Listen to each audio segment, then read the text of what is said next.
धर्म करत संसार सुख, धर्म करत निर्वाण। जो लोग धर्म से चलते हैं, धर्म से रहते हैं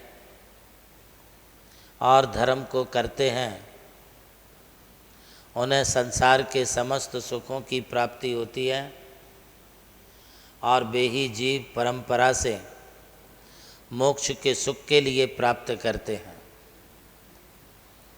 इसलिए धर्म करते वक्त धर्म में, धर्म की क्रियाओं में और आगम सम्मत धर्म के सिद्धांत में किसी प्रकार की काट छाँट ना करें। अन्नून मनतिरिक्तम यथा तथ्यम,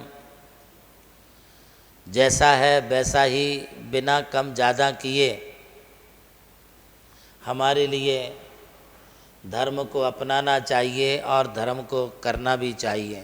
जिनागम हमें जोर ज़बरदस्ती से धर्म करने के लिए नहीं कहता है, किंतु आपके लिए प्रेरित जरूर करता है और इस प्रेरणा में आपकी जितनी इच्छा है, जितनी शक्ति है, उतना आप करिए। तप भी करना है तो आप अपनी इच्छा से करिए, पूजा पाठ भी करना है तो आप अपना इच्छा से करिए। थोड़ा करिए किंतु आगम सम्मत करिए। जरूरी नहीं है कि आप बहुत सारी पूजाएं करें, जरूरी नहीं है कि आप 4-6 घंटा मंदिर में बिताएं। आप कितना समय देना चाहते आपके ऊपर निर्भर है। और जब भी आप धर्म करते हो, पूजा आदि करते हो, तब बड़ी निराकुलता से करें। आकुलता वाली कोई भी क्रियाएं हमें बेहबल कर देती हैं, मन विचलित कर देती हैं। जब किसी काम में तुम्हें बड़ी आकुलता होती, आकुलता का मतलब जल्दी बना, निपटाओ, जल्दी करो, घर जाना है, दुकान जाना है, मेहमान आए हैं, खाना बनाना है, बच्चों का टिफ़िन तैयार करना है, पति देव के लिए ऑफिस में पहुंचाना है, उनके लिए दुकान भेजना है, इसलिए हमें जल्दी जाना है। भाई तुम ये जल्दीबाजी के कारण आपने 3 लोग के नाथ को भी पूरी तरह से भज नहीं पाया। उनको भी आपने बीच में छोड़ दिया। अब फिर आप कहते हैं कि हमारी तो नैया बीच मझधार में डूब रही है, बीच मझधार में अटक रही है। तो तुमने भी तो एक दिन भगवान को बीच में छोड़ के चले गए, पूरी पूजा नहीं की, पूरा आपने अभिषेक नहीं किया, पूरा मनयोग से क्रिया नहीं की।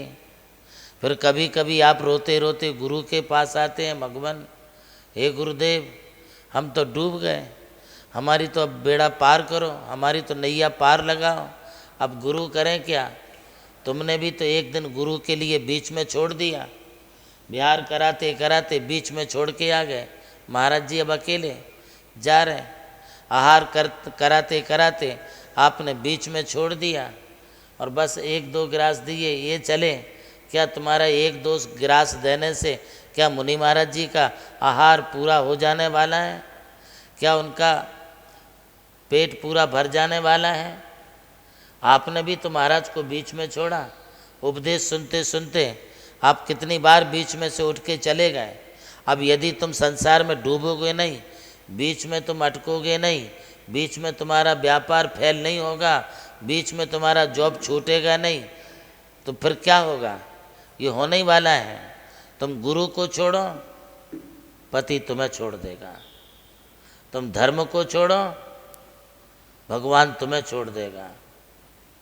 तुम अभिषेक करना, पूजा करना छोड़ो, लोग तुम्हारा साथ छोड़ देंगे। हम आपके लिए ये बात स्पष्ट तौर से कहना चाहते हैं कि धर्म करत संसार सुख।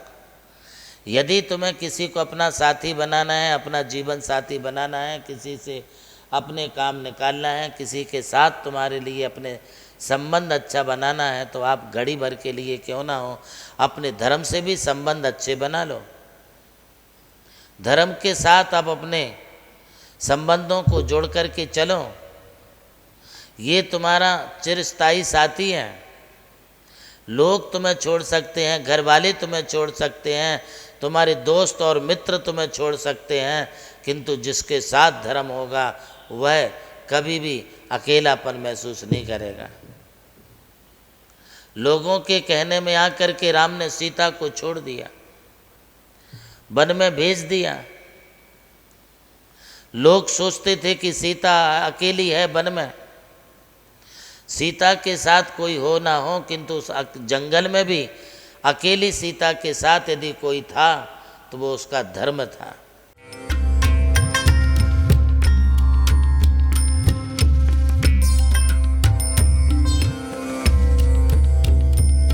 जैन धर्म केवल धर्म नहीं, जन जन का धम है।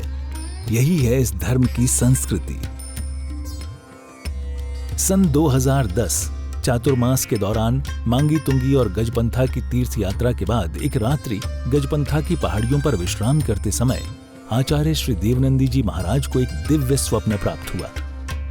स्वप्न में उन्होंने देखा कि एक ऐसा तीर्थ जिसकी कोई कल्पना भी नहीं कर सका था, एक ऐसा स्थान जहां पंच परमेष्ठियों की भव्य मूर्तियां हों, एक ऐसा समव शरण जो समर्पित हो जैन धर्म की शाश्वत परंपरा को। उस दिव्य संकेत को जीवन में उतारने के लिए आचार्य श्री कुंथलगिरी की ओर विहार पर निकल पड़े।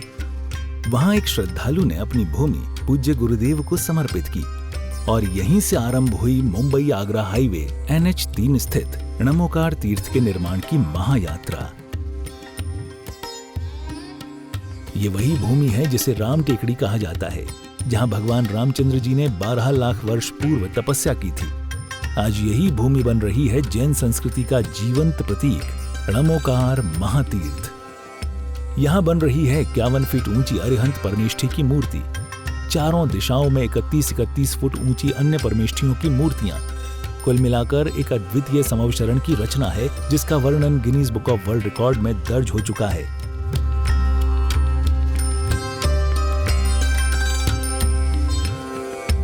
इस भव्य मंदिर जी में स्थापित किए जा रहे हैं 24 तीर्थंकरों के 24 मंदिर, पंचमेरु, नंदीश्वर द्वीप, नवदेवता और 64 रिद्धि मंदिर, सप्तऋषि मंदिर और गोमटेश्वर बाहुबली, समेत शिखर जी की झलक और क्षेत्रपाल मंदिर। यहाँ पर अब तक 250 से अधिक कमरे निर्मित हो चुके हैं, जिनमें 75 साधु साध्वियों के लिए एवं यात्री निवास आधुनिक सुविधाओं से युक्त है। AC रूम, भोजनशाला, कैंटीन और विशाल गुरु मंदिर। णमोकार तीर्थ का भूमि पूजन 8 फरवरी 2014 को संपन्न किया गया था और आज लगभग 10 लाख स्क्वायर फीट से अधिक निर्माण पूर्ण हो चुका है और अब यह दिव्य तीर्थ अपने चरम आयोजन की ओर अग्रसर है।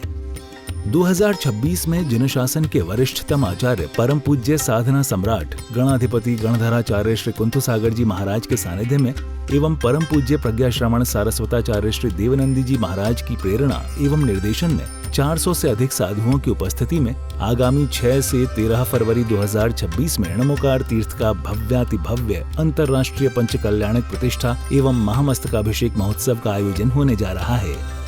खुल रहा है पुण्य का द्वार, जो करेगा भव पार।